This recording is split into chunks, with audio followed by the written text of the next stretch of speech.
sibuyas, onion yan na malaki guys, na white onion, black fungus, at saka carrot. Dinagdagan ko siya ng konting tubig lang para hindi siya mag-dry. Mabilis lang to guys, 5 minutes lang siyang lutuin. Niluto ko lang ito ng 3 minutes. Yan. 3 minutes pa, tapos plus yung zucchini naman.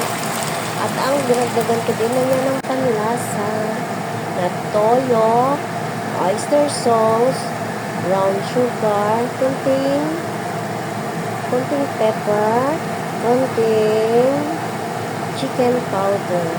Yan lang guys ang aking panlasa. Tansya-tansya lang to guys kasi naayon lang sa mga panlasa ng ating mga amo.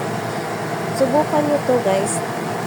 Pagkain in chicken, magugustuhan din to ng inyong mga na mga leftover to. May leftover akong hipon. Ayan, may hipon. Kaya hinalo ko. Pwede namang chicken or pork. Nasa inyo na guys kung ano ang gusto nyo ihalo. Ayan, haluin lang natin ito hanggang siya ay maluto. Ayan guys. Big shout out na pala sa akin mga nag-subscribe. Thank you. Maraming salamat sa inyo guys. Nandyan pa rin kayo. At idagdag na natin ating zucchini.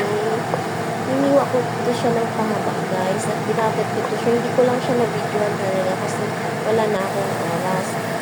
Inano ko ito siya.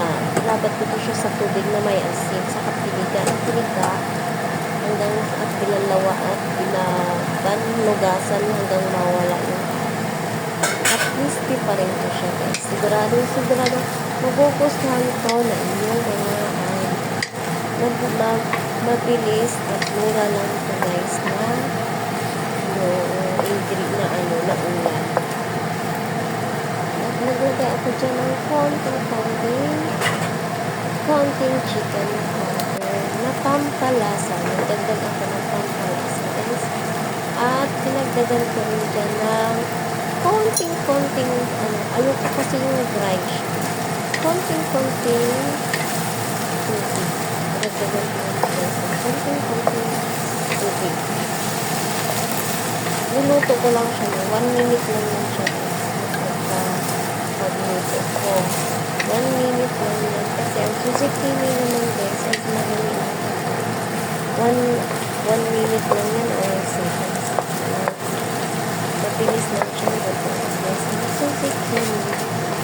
Masarap talaga to siya guys. Nagdagdag na pala ako dyan ng tubig kasi ayoko ng dry. Gusto ko medyo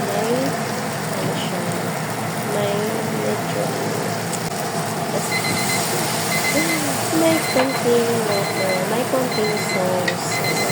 Ito na guys at ihain na natin ito sa ating mga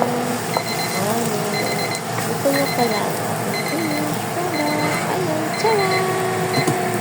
Salamat sa inyo guys sa patuloy panonood.